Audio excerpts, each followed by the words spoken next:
Dog. Well, the last time he was up, just in this inning, they got him out. A pop foul to Al Rosen. The first time that the Indians have gotten Doc out today. In 1954, it took a truly historic season to dethrone the Yankees, who were five-time defending world champions.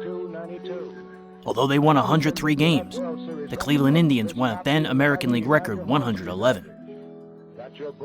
The Indians were led by center fielder Larry Doby, the first African-American player in the AL, third baseman Al Rosen, and slugger Vic Wertz. Their pitching staff was anchored by Early Wynn, Bob Lemon, and Bob Feller. In the National League, the pennant winners were the underdog New York Giants, who won 97 games, once again beating out the Brooklyn Dodgers. Now we head into the first half of the eighth inning. The score tied, Cleveland 2, New York 2. Larry Doby will be leading off for the Indians. The Giants drew over 1.15 million fans to the Polo Grounds, second in the National League. Built in a hollow overlooking Coogan's Bluff, near the western shore of the Harlem River in Washington Heights. The Polo Grounds ballpark had been on this site in Manhattan since 1890. The quirky park was shaped like a bathtub. It was only 280 feet from home plate down the left field line, and only 260 feet down the right. Center field, however, was over 480 feet away. But the surrounding neighborhood was changing, and Giants owner Horace Stonham began to wonder if he could draw more fans elsewhere. In the eighth inning of Game 1, the score was tied at 2. Cleveland's Al Rosen and Larry Doby had both reached base on Giants pitcher Sal Magley. Vic Wertz came to bat. Wertz hit a ball to deep center field, where Giants superstar Willie Mays was playing.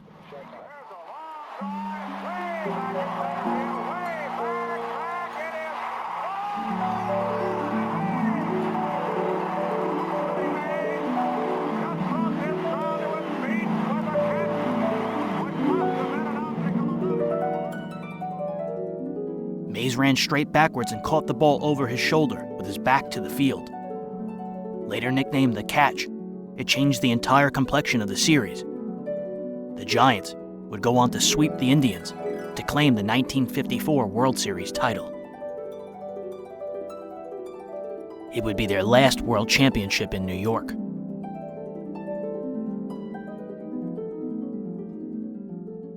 Baseball's economic model was changing. As great as the Yankees were, their dominance over the game created a league problem. The GI Bill was bringing families to the suburbs in the 1950s, and most of these families were white.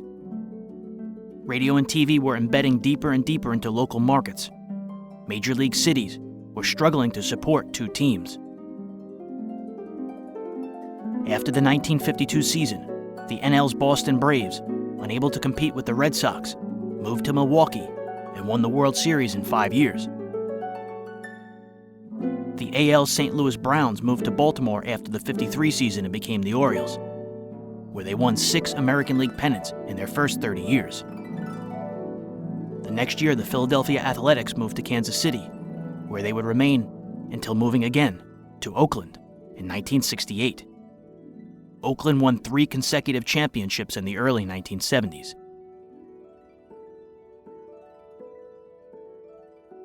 Although fans of every other team loved to hate the Yankees, the franchise was a lightning rod for celebrities and other heroes. Throughout the years, Mel Allen had many interesting guests in the booth, like noted Pirates fan Bing Crosby. Ted Williams up here. We kind of like Ted Williams out our ways from California, you know. He broke in with San Diego, had his biggest minor league success out there. But of course, Joe DiMaggio is our real pet, our real favorite. Born and raised in San Francisco, down around Fisherman's Wharf. Ted, I don't think, is a native son. There's an interesting thing here with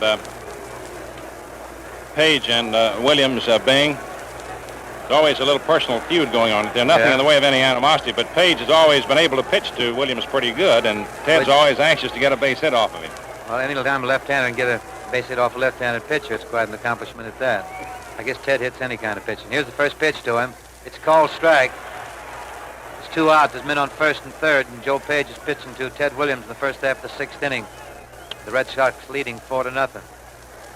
Ted stands up there with that wide stance.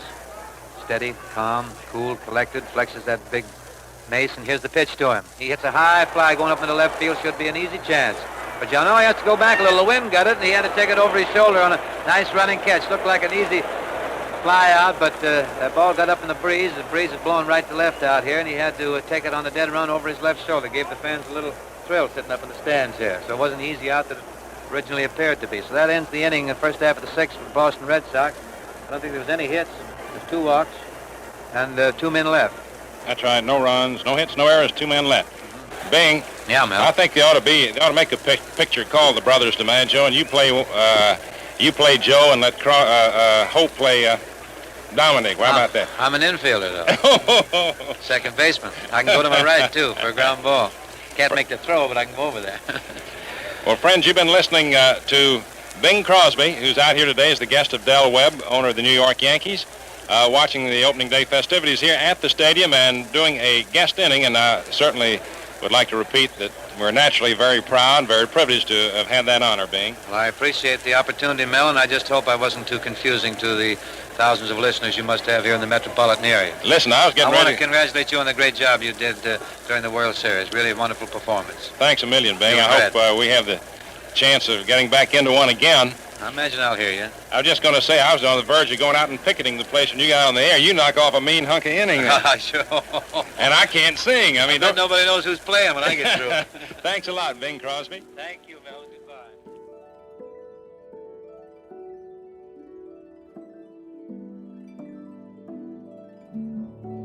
The team the Yankees often defeated in the World Series?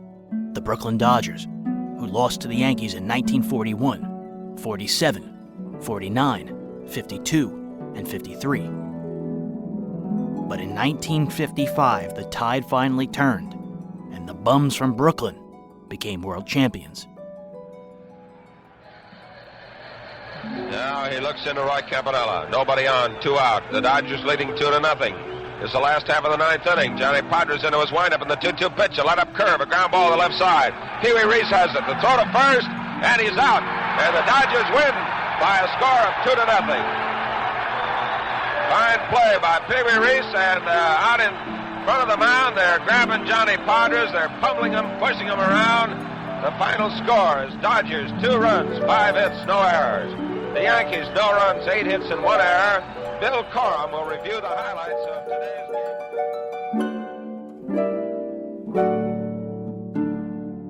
Later retired Hall of Fame player and then broadcaster Frankie Frisch was inside the Brooklyn Dodgers clubhouse, speaking to the victorious team. Well, fans, this is a real treat to have the president of the Brooklyn Dodgers, I should say the world's champions, Mr. Walter O'Malley. What do you think of your boys now, Walter? Well, Frank, we're very proud of them, and I'm delighted for all our wonderful Brooklyn fans in Brooklyn, Long Island, New Jersey, all over, that at long last we've brought this World Championship to Brooklyn. And without Buzzy and Fresco in the front office and their wonderful staffs, Walter Austin and his great coaches and these fine players, Frank, it couldn't have been done. But I'm mighty darn proud of the whole bunch of them. Well, you should be. They did a wonderful job. And congratulations to you, Mr. Thank you, Mr. Fordham Clare. Oh, we got a great little guy here. Come on up, Captain. Hello, Frank. Hey, fans, here's a great guy. Mr. Pee Wee Captain Reese did a tremendous job. Hey. How about the Padres, Frank? Hey, wasn't that tremendous? I never saw a kid that had so much courage as that boy had. I was just talking to the commissioner here, and we got talking about that every pitch, whenever he took that wind-up, he looked so determined, as much to say, I got to get this guy out. I got to get him out. I don't know how he thought, but every pitch it seemed like there was more tension built up on each side of me, so I'm sure it was on him, Frank. Hey. I've waited a long time for this, and it's brother, you're a grand guy. Lots of luck to you, Pee Wee. I do my best home. Come on, Roy. Okay. Wonderful. Come on, Roy. Fans, Roy Campanella. Hi, Frankie. Hey. You get any hits today? Yeah, I got a little double there. I saw you hit one down that left field line. You got that bat right into that ball, and it felt pretty good, didn't it? But, Frank, it's tough to see in this ballpark. So help me. Hey, Padres saw pretty good. Tell us something about, now, you're the fellow that caught Johnny Padres. Believe it or not, Frankie, every pitch I called for, he threw. Except the last pitch, I wanted him to throw a fastball. He shook me up. He said he wanted to throw a change. So he threw the change and got him out. Yes, but I mean, he had such fine control. He had everything. Everything. He looked like a guy that's been pitching for about 5 years. He looked great.